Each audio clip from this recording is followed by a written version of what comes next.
ഇസ്രയേലിന്റെ കൊടും ക്രൂരത തുടരുന്നതിനിടെ വീണ്ടും ഗാസയിൽ യുദ്ധം നടക്കുന്നു എന്ന വാർത്തയാണ് ഇപ്പോൾ കേൾക്കുന്നത്. കഴിഞ്ഞ ദിവസം അഭയാർത്ഥി ക്യാമ്പിന് മുൻപിൽ കുടിവെള്ളത്തിന് വേണ്ടി കാത്തുനിന്ന കുട്ടികളടക്കം മരണപ്പെട്ട കാഴ്ച ഏവരുടെയും കരൾ അലിയിപ്പിക്കുന്നതായിരുന്നു. അതിനുശേഷമാണ് അടുത്ത ആക്രമണം നടന്നിട്ടുള്ളത്. ഗാസ ഹ്യൂമാനിറ്റേറിയൻ ഫൗണ്ടേഷൻ നടത്തുന്ന സഹായ വിതരണ കേന്ദ്രത്തിന് നേരെയാണ് ഇസ്രയേലിന്റെ അടുത്ത ആക്രമണം നടന്നത്.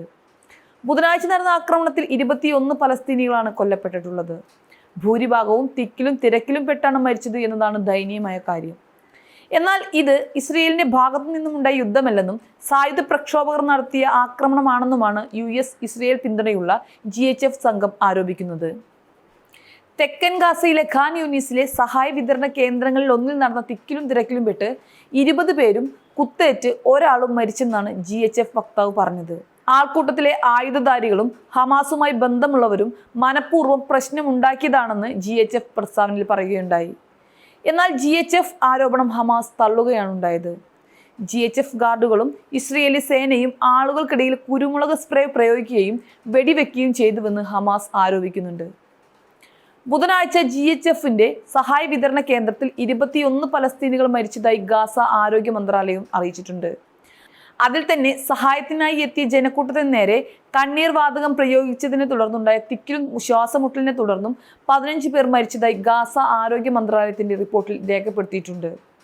അതിനിടെ ഗാസയിൽ വംശഹത്യ നടത്തുന്ന ഇസ്രയേലിനെതിരെ നടപടി വേണമെന്നാണ് കൊളംബിയയിലെ ബൊഗോട്ടയിൽ നടന്ന ഉച്ചകോടി ആവശ്യപ്പെട്ടിട്ടുള്ളത്. വിവിധ രാജ്യങ്ങൾ ഇസ്രയേലിന് ആയുധങ്ങൾ നൽകുന്നത് തടയാൻ വേണ്ട നടപടികളും ഉച്ചകോടി ചർച്ച ചെയ്യുകയുണ്ടായി. Bolivia, Colombia, Cuba, Indonesia, Iraq, Libya, Malaysia, Namibia, Nicaragua, Oman, Saint Vincent, Grenadines, ദക്ഷിണാഫ്രിക്ക എന്നീ രാജ്യങ്ങളുടെ പ്രതിനിധികളാണ് ഉച്ചകോടിയിൽ പങ്കെടുത്തത്. ദി ഗ്രേഗ് ഗ്രൂപ്പാണ് പരിപാടി സംഘടിപ്പിച്ചിട്ടുള്ളത്. വികസ്വര രാജ്യങ്ങളുടെ കൂട്ടായ്മയായ ഇവർ ഗ്ലോബൽ സൗത്ത് എന്നും അറിയപ്പെടുന്നുണ്ട്.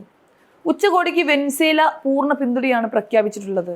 ഗാസയിലെ വംശഹത്യ 21 മാസം മുൻപ് തുടങ്ങിയതല്ലെന്നും 1948 സയനിസ്റ്റുകൾ ഫലസ്തീനികളെ പുറത്താക്കിയത് മുതൽ തുടങ്ങിയതാണെന്നും വെനസ്വേലൻ പ്രസിഡന്റ് നിക്കോളാസ് മദുറോ പ്രസ്താവനയിൽ പറയുകയുണ്ടായി.